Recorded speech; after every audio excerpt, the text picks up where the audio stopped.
If you're tired of your woodworking joints looking like this, when they should look more like this, most woodworking mistakes don't happen here. They happen long before the blade ever touches the wood. Today I'm going to show you how I dramatically improved my layout accuracy.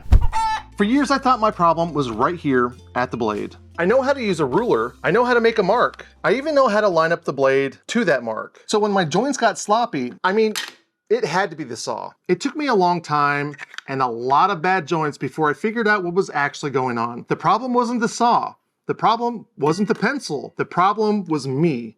More specifically, the problem was interpretation. Here's a mark on a board. When I take this to the saw, what exactly am I trying to cut? The left side of the line, the center, the right side? The thicker the mark becomes, the more interpretation is required. And every time I have to interpret that mark, there's another opportunity to get it wrong. I made a bite-sized video about this years ago, and a lot of you had questions, good questions. So let's start with the one I probably saw the most. Why not just sharpen the carpenter pencil? Honestly, you can. In fact, I have a marking gauge that uses lead instead of a cutter. The lead is pretty thick and I never sharpen it. I use it for layout marks by measuring the distance from the edge to the centermost part of the point. So if I want 1.5 inches, I measure 1.5 inches right to the center. But if I'm making layout lines where I'm intersecting at different points, the interpretation that I use is in the direct center of the line. As an example, I need to mark in 1/2 inch on a square piece of plywood.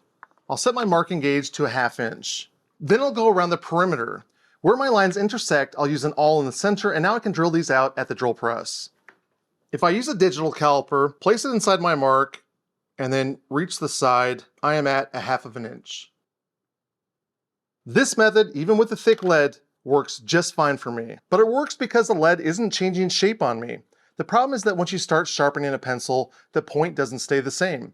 The lead is soft, and as you use it, the point changes. And as the point changes, so does the line. Now the reference you started with isn't necessarily the same reference you have a few marks later. This is why I avoid sharpening any kind of pencil at all.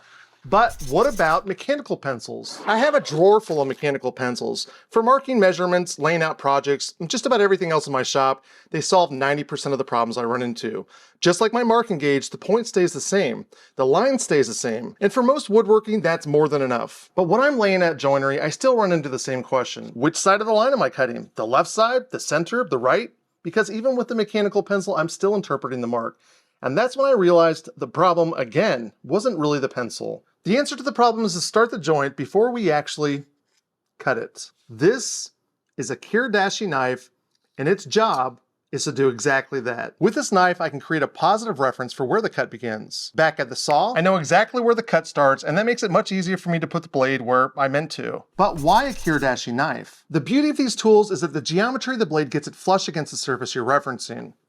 Under a microscope, you can see that one edge is flat and one edge has a bevel on it. If I'm using a square to draw my score line, the flat edge references the side and my point makes a mark thinner than a hair. If I'm using it to mark my pins for dovetails, it gives me a perfect reference I can later use to set my blade to. Okay, but why not just use a utility knife? If I look at a utility knife under the microscope, you can see that the blade lines up in the center. And if I try to use it next to a reference, it will be proud of the space from the center to the edge. I'll use a Kiridashi knife next to that one so that you can see. My top line here is my utility knife, and this one right below it is going to be my Kiridashi knife. If this were my joint, I would be off by this much. Well, you might think, well, I'll just angle it to the side like this. But the problem is that you take a chance of going underneath your reference or actually cutting into the reference itself. And while I really don't want to cut into my square, I'm more worried if I'm doing a dovetail joint, cutting into one of my tails. You know, while we're at it, let's try a mechanical pencil and see how it performs against the Kiridashi knife. Again, on the top is the utility knife. Below is the Kiridashi knife. If we slide this down, you can see the pencil lead and the actual mark. It actually looks the same. The lead line is just a little bit thicker. There's really no question about it. If I'm laying out joinery, I'm gonna reach for the Kiridashi. There are a couple things to keep in mind with these knives. First of all, if you're gonna pick one up, they come in right and left-handed versions, so pick the one that matches your dominant hand, or get both, as there are situations where each one has an advantage. If you're doing dovetails, for example, you need to reference both sides of the tail, and a right or left-handed blade isn't enough. Both the left and the right one will be in the description if you'd like to compare them for yourself. And finally, the point needs to be sharp. A sharp tip is why we moved from a pencil to a knife in the first place. A really easy way to do this is to use 500 grit sandpaper, place it on a piece of glass, and what I do is I just feel for the bevel on the back, and I pull forward. Just do this a few times, and then flip it over and get the back. And that's it, you're done. that's much sharper than it was. Thank you so much for tuning in and making it this far. If any of this made sense, please like, subscribe, and all that fun stuff. Big thanks to the patrons that keep these videos and the website going. If you'd like your name up here, there's a link to the patron in the description, and remember to keep making things